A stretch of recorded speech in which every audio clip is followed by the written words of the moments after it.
2 gram മുതൽ പാദസരങ്ങൾ, വളകൾ, 1/2 gram മുതൽ സ്റ്റഡുകൾ, 2000 രൂപ മുതൽ റിങ്ങുകൾ, 1 ഗ്രാമിൽ തുടങ്ങുന്ന മാലകൾ, നെക്ലസുകൾ, 9000 രൂപ മുതൽ ഡയമണ്ട് നെക്ലസുകൾ, 1 ലക്ഷം മുതൽ ആരംഭിക്കുന്ന വെഡിംഗ് സെറ്റുകൾ.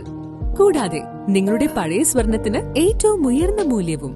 Maharaja gold and diamonds, toll junction, Edappally, Palluruthy, Tripunithura, Kalady, Eramalloor, Aroor പള്ളി, തുറവൂർ, തൃശൂർ. കൊച്ചിയിൽ പെയ്ത മഴയിൽ വെള്ളക്കെട്ട് രൂക്ഷം. കടകളിലും വീടുകളിലും വെള്ളം കയറി. ആദ്യ മഴയിൽ തന്നെ പശ്ചിമ കൊച്ചി വെള്ളക്കെട്ടിലമർന്നു. തുടർച്ചയായി 3.5 മണിക്കൂറോളം പെയ്ത കനത്ത മഴയിൽ വെള്ളക്കെട്ട് രൂക്ഷമായതോടെ ജനജീവിതം ദുരിതപൂർണമായി. നഗരസഭ 12-ാം ഡിവിഷനിൽ പള്ളിച്ചാൽ റോഡ് പൂർണ്ണമായും വെള്ളക്കെട്ടിലമർന്നു. നിരവധി വീടുകളിൽ വെള്ളം കയറി. റോഡും കാനയും തമ്മിൽ തിരിച്ചറിയാൻ കഴിയാത്ത സാഹചര്യം ഉടലെടുത്തോടെ കാൽനട യാത്രക്കാരും ഇരുചക്രവാഹന യാത്രികരും ദുരിതത്തിലായി. റോഡരികിലുള്ള കടകളിൽ വെള്ളം കയറിയതോടെ വ്യാപാരികളും ദുരിതത്തിലായി. മട്ടാഞ്ചേരി ബസാറിൽ വെള്ളക്കെട്ട് രൂക്ഷമായതോടെ കടകളിലും വെള്ളം കയറി അരിച്ചാക്കുകൾ നിറഞ്ഞതായി വ്യാപാരികൾ പറഞ്ഞു.